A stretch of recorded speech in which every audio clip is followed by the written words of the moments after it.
A vivir que son 2 días, Cantabria. Alfonso Pérez.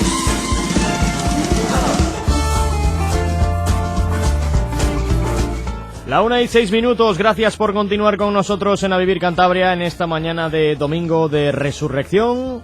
1:06, bonito día, el que tenemos hoy en Cantabria, con nubes pero también con sol, y eso, teniendo en cuenta que mañana también es fiesta en Cantabria, seguro que ha hecho que mucha gente haya querido aprovechar esta mañana de domingo. Segunda hora de programa en A Vivir Cantabria. En unos minutos vamos a acercarnos al Ecoparque de Trasmiera, uno de los lugares que se van a convertir en los próximos años en referencia del turismo en Cantabria. También escucharemos el primer single de nuestro pequeño gigante, Aarón Barrul. Y también vamos a escuchar a los alumnos de Cesine hablar con una supercampeona como es Ruth Beitia. Y ahora lo que hacemos es, en A Vivir Cantabria, hablar de libros. A vivir que son 2 días, Cantabria.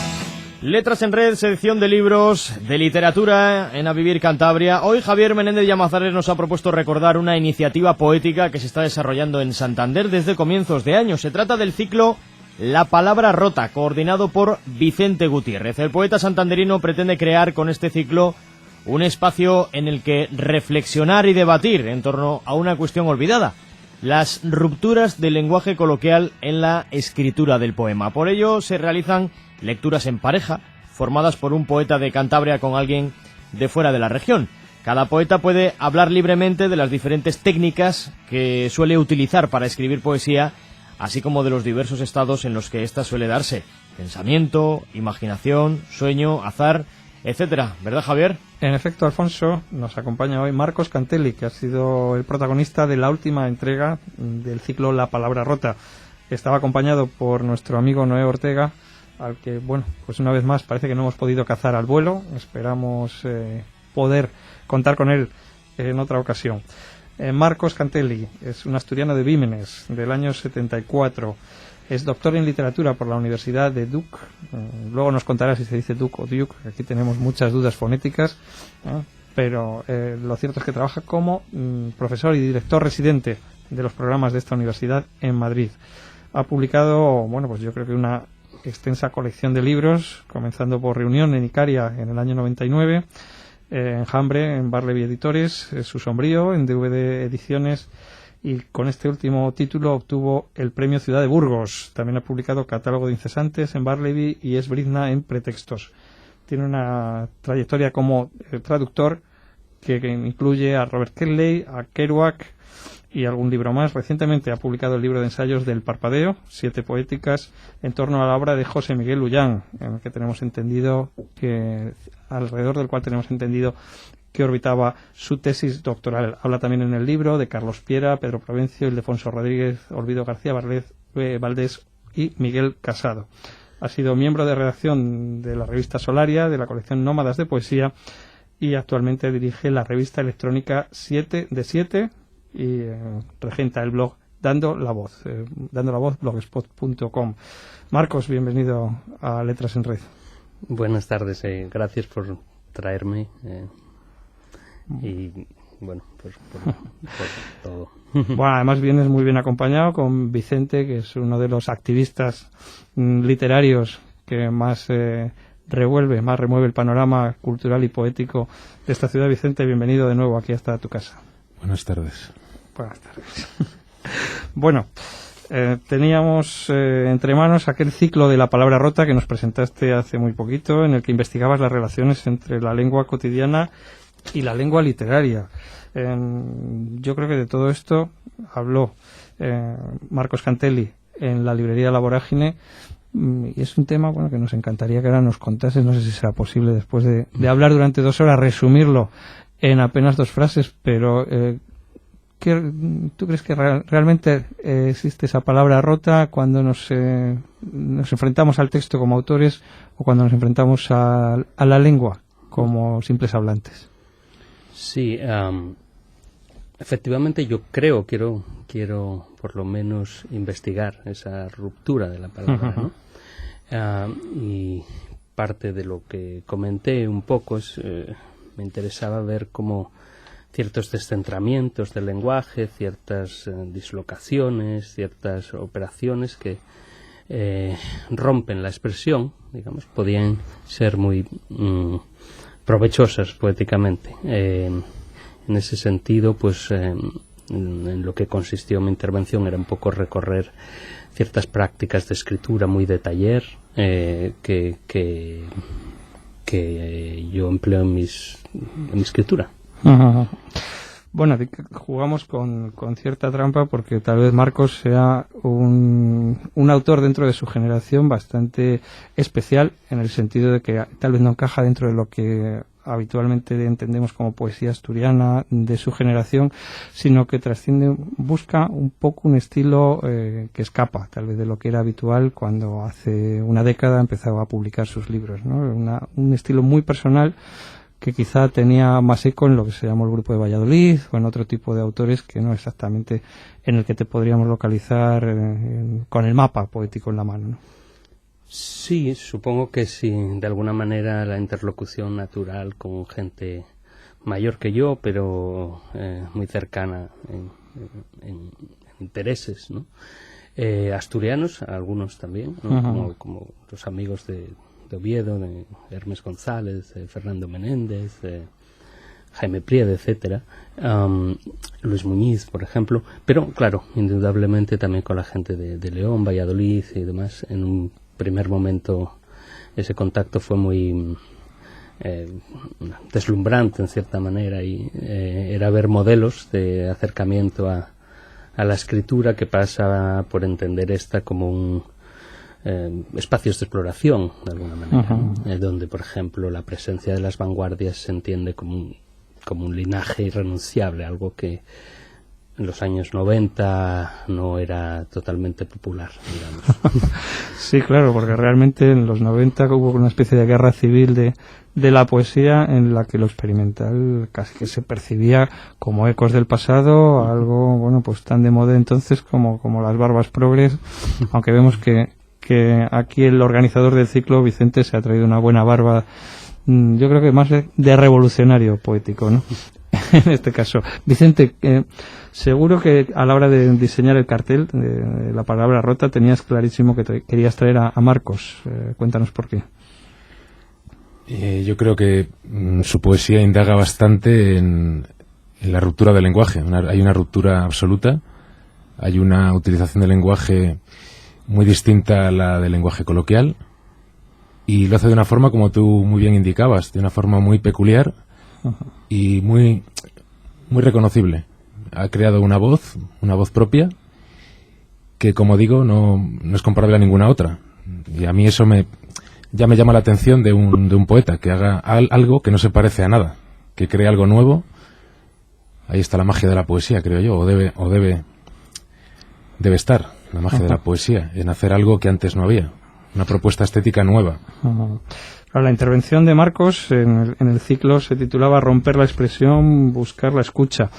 Bueno, cuando leíamos sobre ella hablábamos esencialmente de esa ruptura, pero sorprende el término de escucha, ¿no? Normalmente esa comunicación suele ser unidireccional, ¿no? Parte del poeta y el público, bueno, pues la atiende o no. Sin embargo, aquí optas pues casi por la bidireccionalidad, ¿no? Sí, sobre todo con ello quería referirme a tal como estoy entendiendo ahora la escritura, ¿no? Cada vez me interesa más alejarme de lo propio, ¿no? Para que la escritura aleje eso que te es ajeno, ¿no? Me interesa mucho usar el lenguaje como si fuese un poco un ready-made en el estilo de Duchamp, ¿no? Lenguajes que no produzco yo, sino que acopio de alguna manera y que me llevan a terrenos que tienen más que ver quizás con el sinsentido que con el sentido, con la no comunicación que con la comunicación, ¿no? Son, un poco preocupaciones actuales, y en ese sentido, valga la redundancia, mi intervención hablaba un poco de esta obra reciente que en marcha todavía, pero también de ciertas presencias de esto en libros anteriores y demás. Bueno, de que está muy bien la teorización poética, pero yo creo que nos interesa sobre todo, bueno, pues acercar a nuestros oyentes que escribe Marcos, y lo mejor va a ser, yo creo que abras un libro y nos regales, ¿no? una pequeña lectura. Por supuesto. Bueno, no leeré nada de lo inédito porque no lo tengo aquí ahora mismo, pero sí que voy a leer, por ejemplo, del catálogo de Infesantes, donde creo que se puede escuchar esa dislocación, por ejemplo, de la que hablábamos, esa ruptura.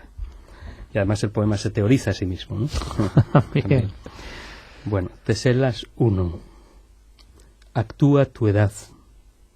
Este año lleva la marca, retuvo hueso el enjambre, entre formas de ascesis y fantasía.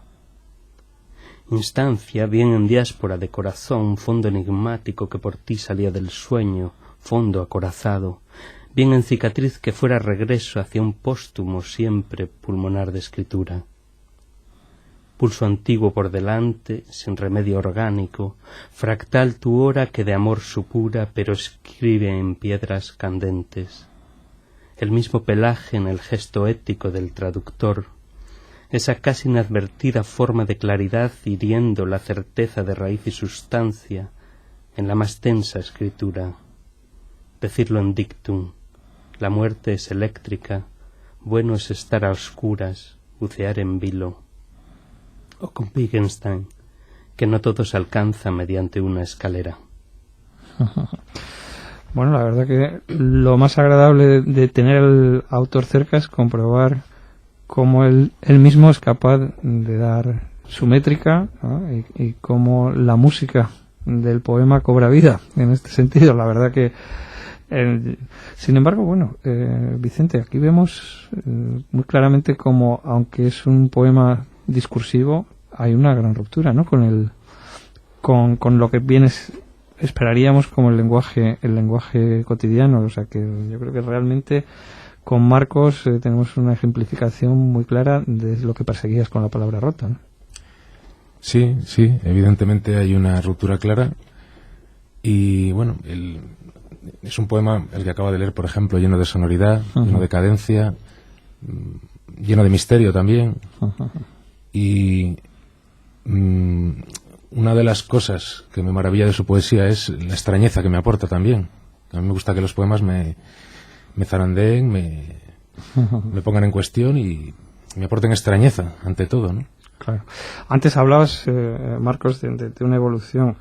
Me imagino que partes, como casi cualquier autor, de una literatura más convencional, y poco a poco vas descubriendo, vas buscando tu propia voz. ¿Cómo ha sido ese proceso desde el primer libro que publicaste allá por, a ver, que voy a buscar los apuntes, que ven en el 99, ¿verdad?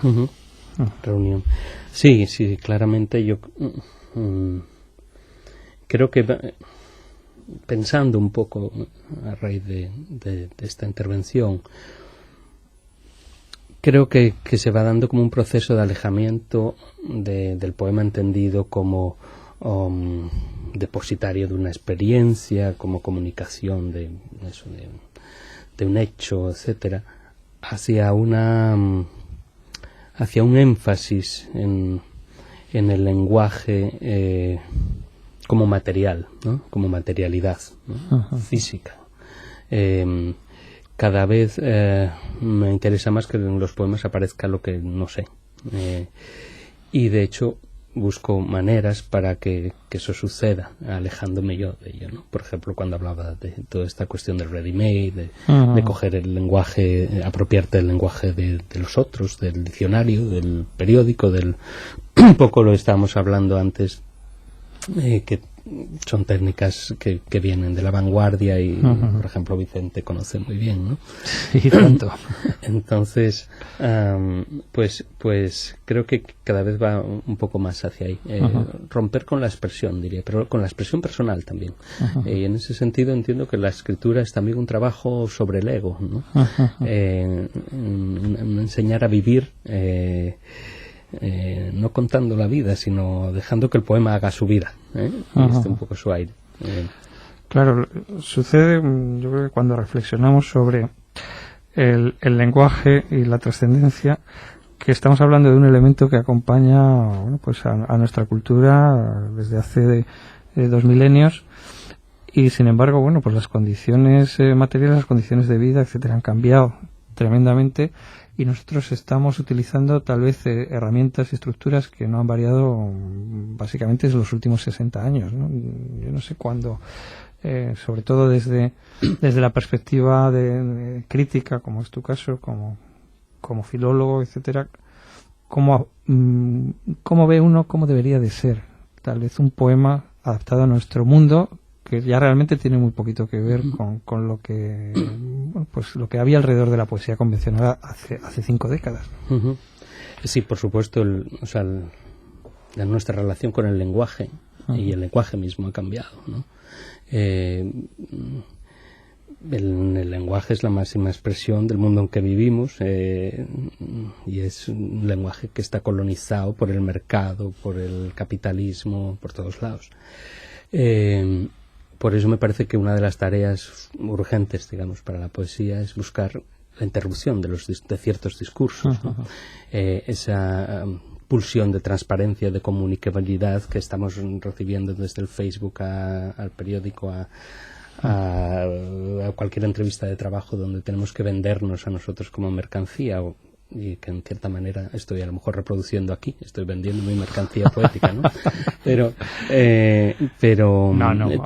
estás conversando con unos amigos acerca de lo que más te gusta y de tu trabajo. Pues iba un poco ahí a que esa digamos, tarea de la poesía, de interrumpir eso, ¿no? Me parece que es realmente, cuando pensamos el aspecto político del poema, yo creo que reside no en el tema, el tema es un poco siempre un exceso, digamos, y tematizar es controlar algo, es acotarlo, etcétera, y justo el poema creo que lo que tiene que ofrecer es ese exceso, ¿no? de la tematización. Claro. Entonces, precisamente al romper, al interrumpir, al no significar, ahí es donde yo entiendo que hay el verdadero gesto político de la poesía en el mundo hoy, ¿no? También yo creo que en la construcción que haces del texto hay un aspecto absolutamente contemporáneo, y es que, bueno, yo antes hablaba de esa musicalidad con la que has leído el poema, y sin embargo el contenido sincopado, es fragmentario, ¿no? Sin embargo es un poco, yo creo que como el discurso general en el que vivimos, ¿no? Rodeado pues casi como de anuncios, como un bloque de anuncios de televisión en el que todo es fragmentario, pero sin embargo lo percibimos en un continuo, ¿no? En ese sentido parece que has conseguido captar bastante esa esencia, bueno, que parece que no, pero al final es en lo que nos desenvolvemos, ¿no? Los ciudadanos hoy día, en una serie de influencias, de estímulos que no dominamos y que casi parece que nos van a dirigir hacia donde vamos, y con fines muchas veces más bien comerciales, ¿no? Sí, en un poco ese descentramiento también me interesaba, como huir de ciertas palabras prestigiosas, por ejemplo, ¿no? No discriminar discursos, que todo fuese como un magma común de lo poético, ¿no? Que, frente a lo que yo entiendo como retóricas agotadas del poema, como un espacio de no sé, de interioridad, de excelencia, Oye, ¿cómo llevas esa disquisición, esa discusión eterna entre la oscuridad, la claridad, si el poema tiene que entenderse? ¿Cómo lo lleva un autor, digamos, que no es sencillo, que no es accesible? Accesible a primera vista. Sí, claro. por supuesto. Es fundamental, además, lo que preguntas. Yo tengo la sensación de que hay a veces como un gran malentendido en qué es entender un poema, ¿no? Tal vez parte de ese malentendido tenga que ver con esa concepción de el poema como expresión de una interioridad, de una subjetividad, cuando el poema ya casi desde su inicio en los trovadores, pensamos en Guillermo de Aquitani, dice: faré un verso de Treitnien, haré un verso de pura nada. Vemos como es el poema habitar la nada, que no significa la ausencia de cosas, sino la posibilidad también de escucha, ¿no? Eso es algo en lo que, por ejemplo, John Cage incidió mucho en su música y en su poesía, etcétera, ¿no? Entonces, pues la oscuridad y la claridad muchas veces no están tanto en el poema como en nosotros mismos, ¿no? Yo creo que luego la relación con la poesía puede ser mucho más natural y desprejuiciada si nos dejamos llevar, ¿no?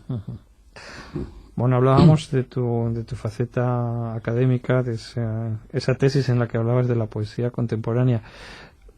¿Qué le interesa a Marcos Cantelli lector? Antes hablaba de su último libro, en el que, bueno, pues repasas a varios poetas, digamos, de una línea no muy clara, precisamente. ¿Eso es lo que te interesa como lector ahora mismo en la poesía española? Tiene que ver mucho con la biografía, digamos, ¿no? El trabajo de tesis, de alguna manera, lo que intenta es visibilizar algunas escrituras que, por lo menos en el momento en el que yo estaba escribiendo, no eran totalmente visibles o tenían una visibilidad borrosa. Hoy en día, afortunadamente, alguno de ellos, por ejemplo, Olvido García Valdés, pues es como una presencia ineludible, digamos, ¿no? Pero otros, Pedro Provencio ha publicado un libro espléndido en torno al 11M y demás, y ha pasado casi inadvertido, o Carlos Piera, etcétera. Pero me interesaba sobre todo considerar una serie de autores que yo entendía que realmente posibilitaban ver la poesía española en conexión con la tradición europea de vanguardias, los poetas latinoamericanos, etcétera, que dialogaban naturalmente con ellos, ¿no?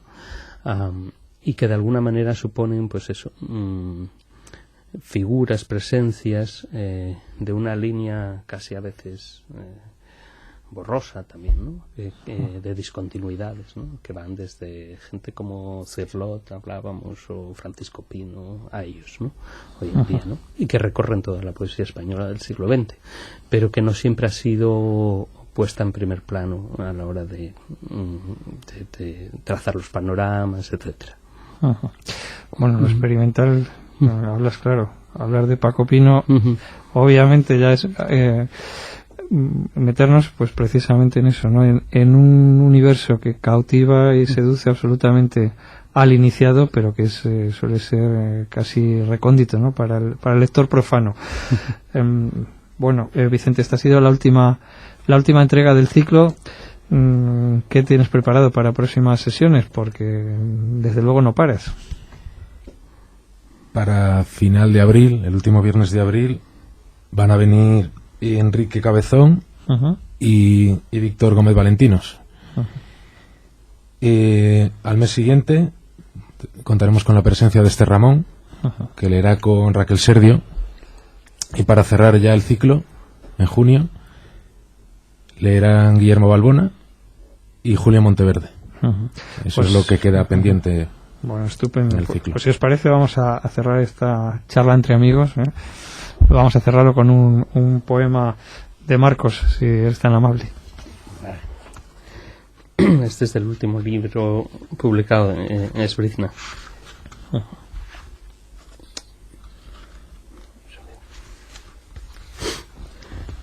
Carece de acústica lo que te digo.